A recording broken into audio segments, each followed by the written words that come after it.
Yo, what is going on, guys? It's Bruin Steel here, and welcome back to another WWE broadcast. I'm your host, Bruin Steel, and today I am recapping the Friday Night Smackdown that took place January 5th, 2024, and it took place in Rogers Arena in Vancouver. And as you can tell, I am not with my buddy Canadian Yorker. The man is pretty busy, but he messaged me saying that he's going to join me next time, so cross my fingers, hopefully that's true. So before we get started, I just want to wish everyone, I hope you guys are well. So hope you guys are enjoying your Sunday night. So anyways, let's get to this Friday Night Smackdown. So first off, we got the finals of the United States Championship number one contenders tournament finals. So basically, we got Kevin Owens and Santos Escobar. The winner will face Logan Paul for the United States title. And this was a great match, obviously. I wanted Kevin Owens to win. But right before the match started, Logan Paul makes his entrance. And I knew Logan Paul was going to make his entrance. He even announced on Twitter that he was going to show up on the show. Even on Twitter, Logan Paul said he was going to show up on the show. So basically, Santos Escobar, we saw him reunite with Angela Garza and Roberto Carrillo, whatever his name is. I can't remember. But the LWO comes out and scares them, runs them to the back. And Kevin Owens took advantage early. You know, this was a great match. Santos Escobar had no chance whatsoever in this match.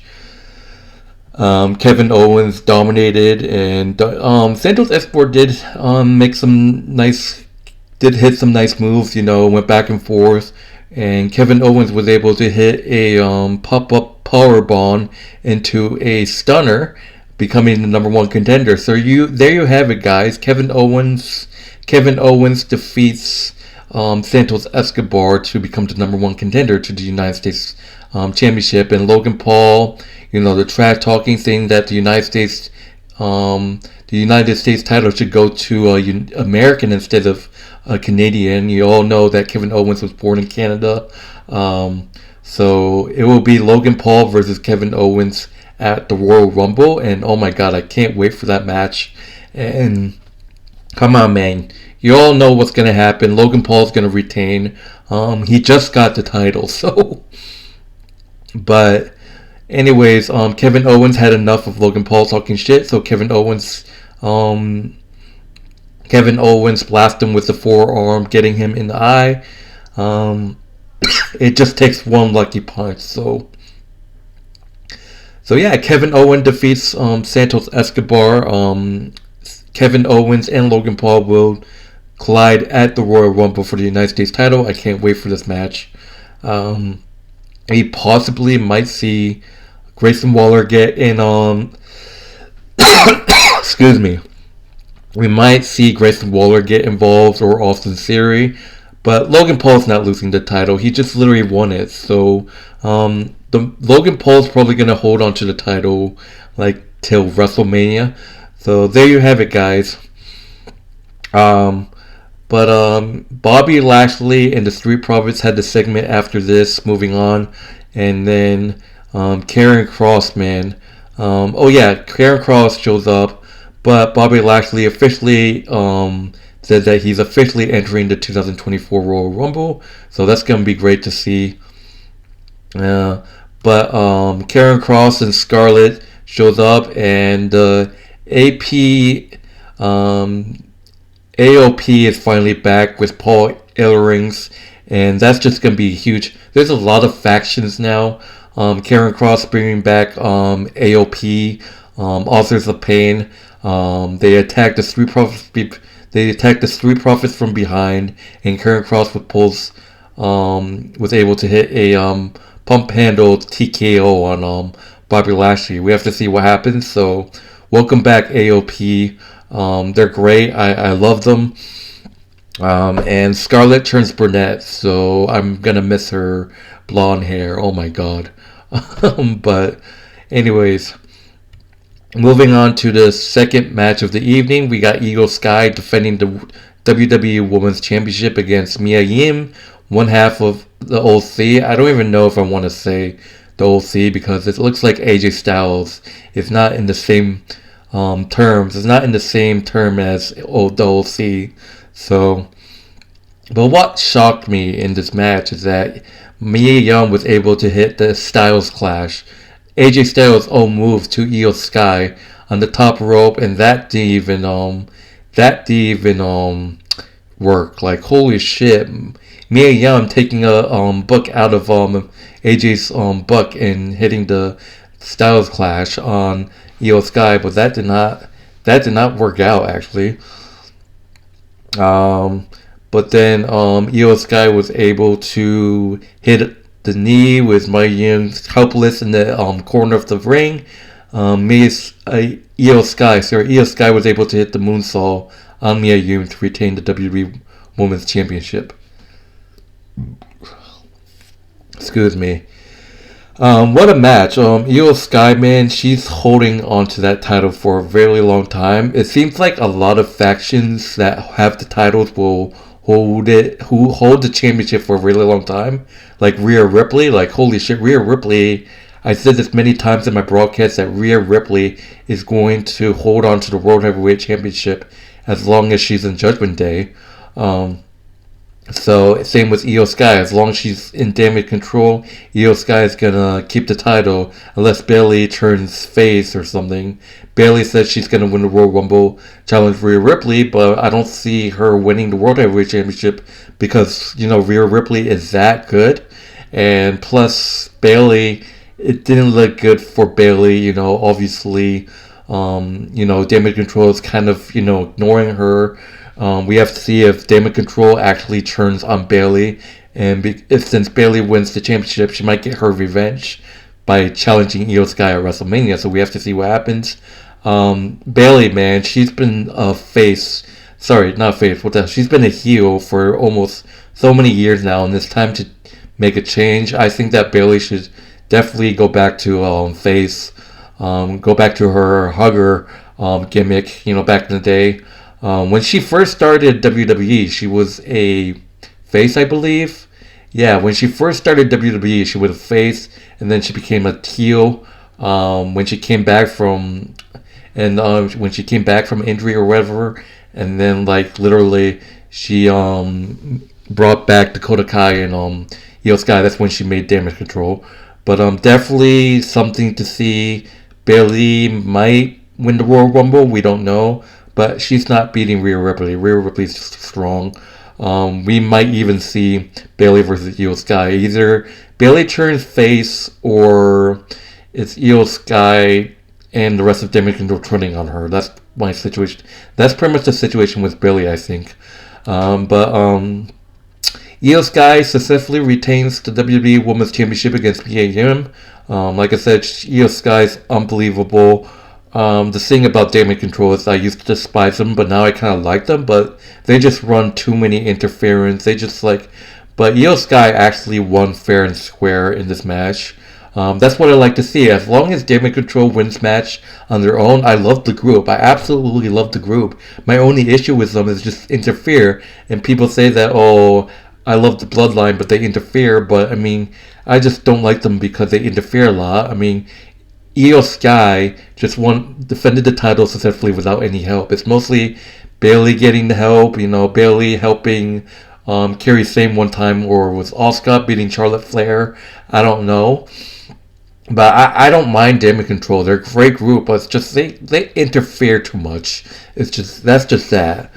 But moving on to the next match of the Friday Night Smackdown, we got Butch facing off against Pretty Deadly with a mystery partner of Butch's choosing, and it turns out no other to be Tyler's NXT's own Tyler Bate. Tyler Bate, if you guys don't know, he's an NXTer. He's pretty good. So you got Butch and Tyler Bate versus Pretty Deadly.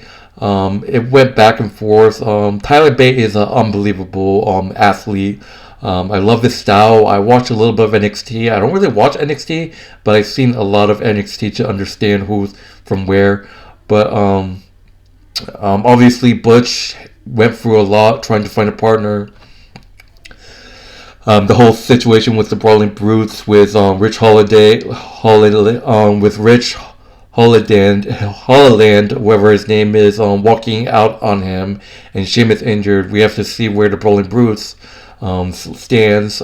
People thought, maybe Sheamus making a return, but Tyler was able to hit the driver 97 on Kit Wilson, and Butch and Tyler Bate gets the big win over Pretty Deadly. Pretty Deadly Pretty sure had Pretty Deadly had the Brawling Brutes numbers, but now that Tyler Bate, it's actually announced that Tyler Bate quit NXT and then he got cut off to the main roster, so we have to see where Tyler Bate stands. He might be staying with Butch to be his new tag team partner, and then probably they're gonna feud with Pretty Deadly more. I'm not quite sure, but we have to see what happens. But anyways, moving on to the next match, the main event match, we got AJ Styles versus LA Knight versus Randy Orton, a triple threat match to determine who will face Roman Reigns for the undisputed WWE Universal Championship #1 contenders match. And this went back and forth. This was great. Obviously going into this match, people thought that it was going to be Randy Orton, but LA Knight got busted open pretty bad off of AJ Styles on the top rope. I think he got him with the knee. AJ Styles' knee kind of buckled on LA Knight's head and then kind of busted him open. They kind of showed how LA Knight gets busted open. Basically, it was a great match until both three men were down, and then the Tribal Chief comes out and laid waste to everyone. Solo Sikoa blasts Randy Orton with the steel steps, and then Solo Sikoa hitting the Samoan spike and the spear combination. Roman Reigns powerbombing AJ Styles, trash talking, and Roman Reigns. The match goes to no contest because of Roman Reigns. And Nick Aldis was out there, and he put his hands on Paul Heyman, and Paul Heyman's like, "Oh, get your hands off me." Nick Aldis said that he can tell Roman Reigns congratulations.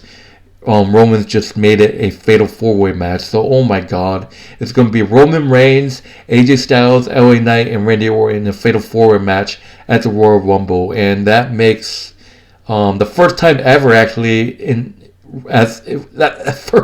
ever that Roman has to defend it in a multi-man match. Doesn't look good. And backstage, the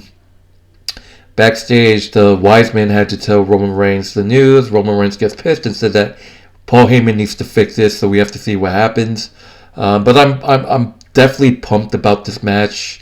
But people say that it could be possibly Roman's time to lose the title, but I'm not buying it. My gut's feeling saying that it's not time for him to lose the title.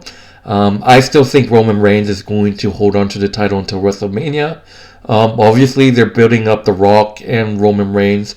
The Rock, obviously, last week calling out Roman Reigns, asking if he should be the head of the table. But Paul Heyman with the response, responding to some people. CM Punk giving a shout out to Paul Heyman, saying that he was the OG Paul Heyman guy. Paul Heyman said that now he got upgraded to the wise men.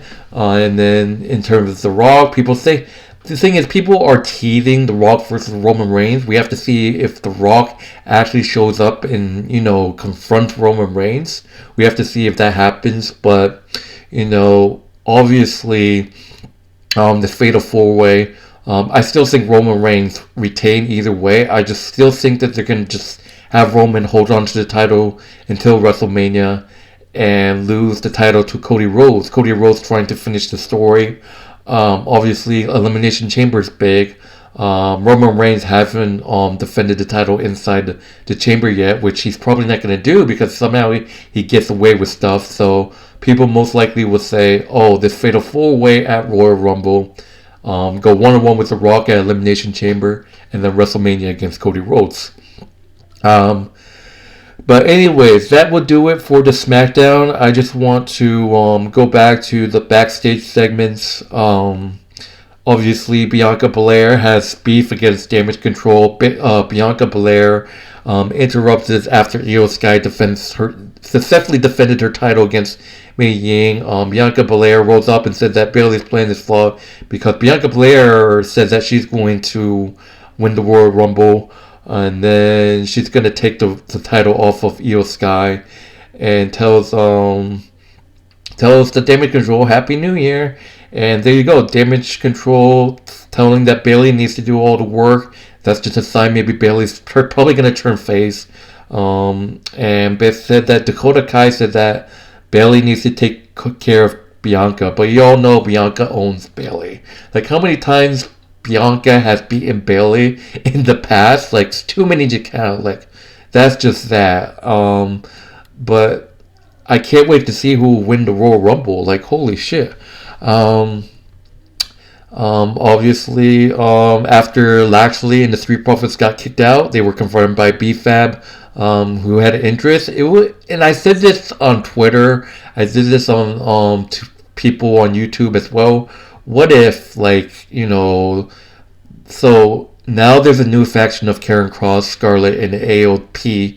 What if the females get involved? Like, what if Scarlett gets involved, and then what if BFAB joins Bobby Lashley and feuds with Scarlett? Then you have a full house faction feud right there. That would be awesome to see.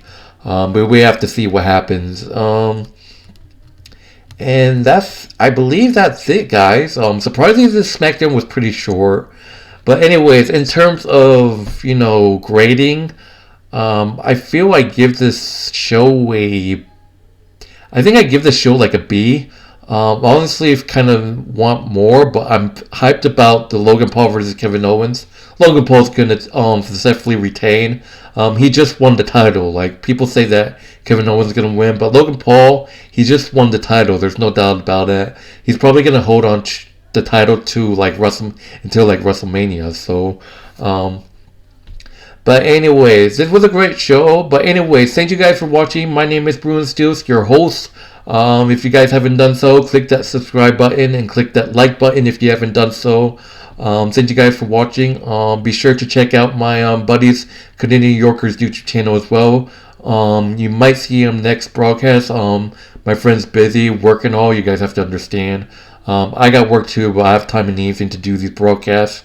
But anyways, thank you guys for watching. Take it easy. I hope you guys enjoy the rest of your Sunday night.